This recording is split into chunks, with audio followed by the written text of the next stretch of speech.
And this week we will look at an alternative method to making geometric corrections. So orthorectification is used when the satellite image already has spatial information and the analysis requires highly accurate measurements from the image.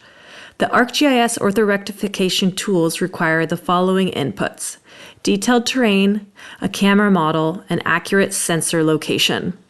Orthorectification can accurately project every pixel from the raw image to its correct place in a mathematically defined grid or a coordinate system.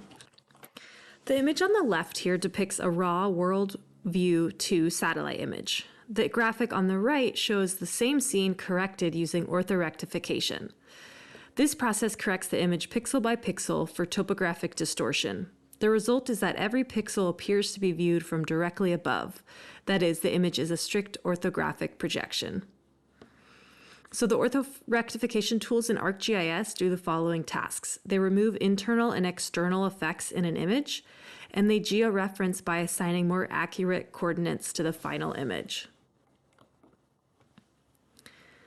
We talked about georeferencing last week and relief displacement the week before, but the magnitude of the displacement in the image between the top and the bottom of an object is its relief displacement. This displacement is related to the height of the object and the distance from the nadir point. Because of relief displacement, features in a perspective projection appear to lean outward from the center of the image.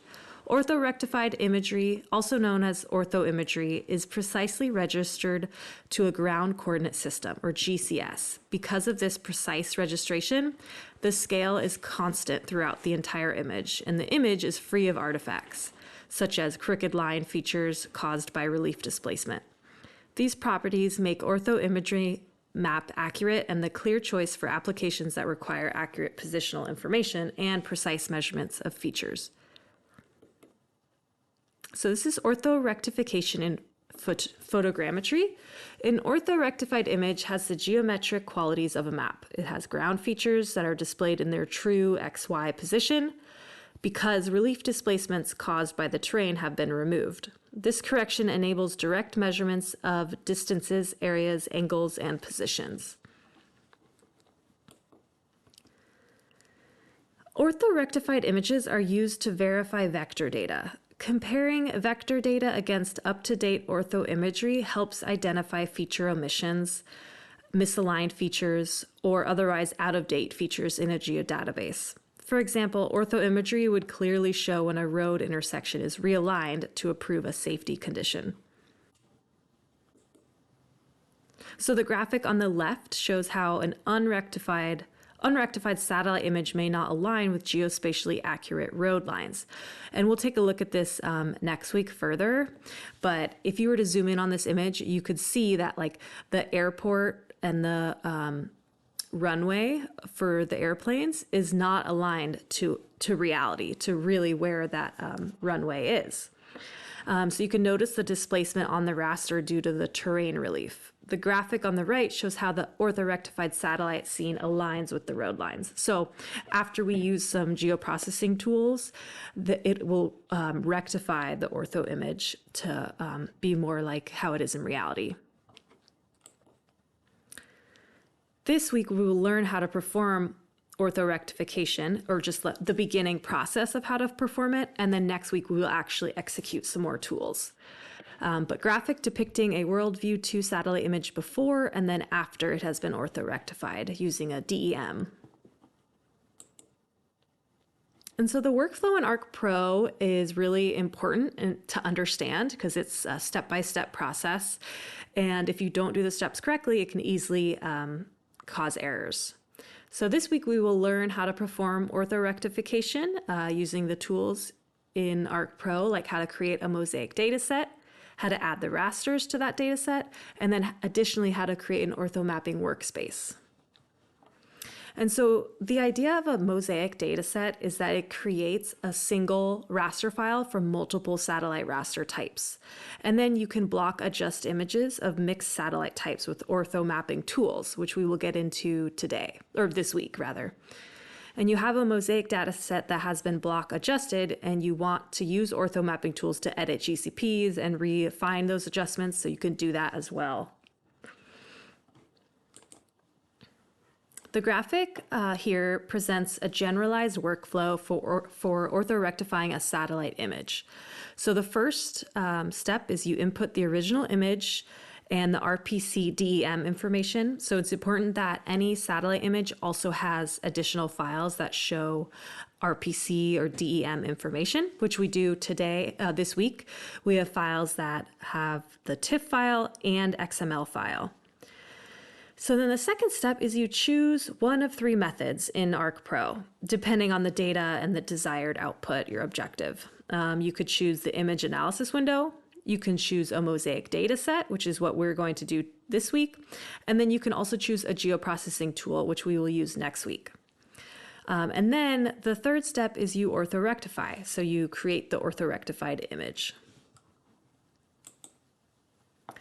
Before beginning the orthorectification process, you should analyze the image. The image must be readable and features distinct. Data provided with the image must include rational polynomial coefficient, which is RPC. And sorry, I didn't define that acronym in the last slide.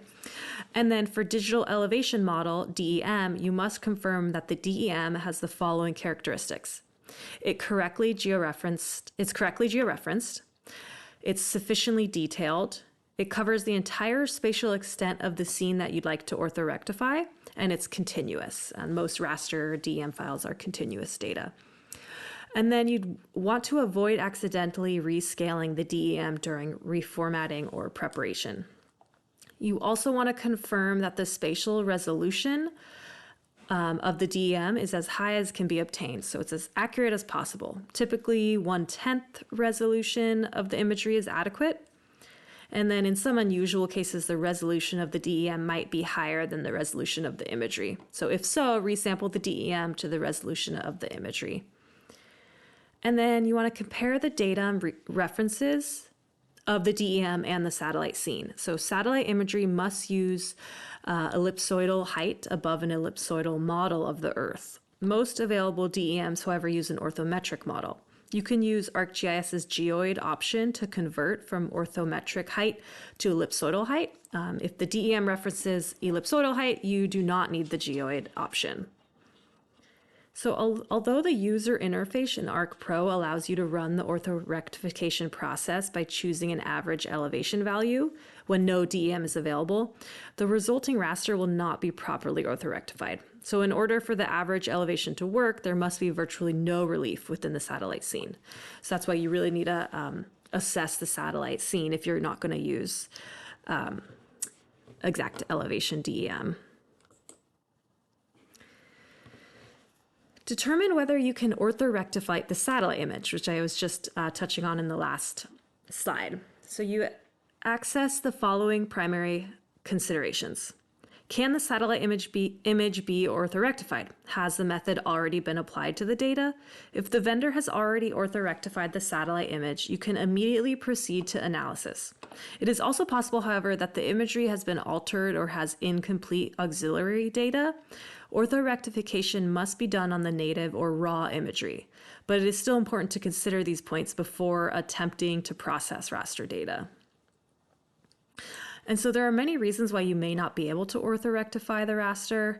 Certain issues are more common than others. Some issues are revealed upon visual inspection. Some may be revealed after you try to orthorectify.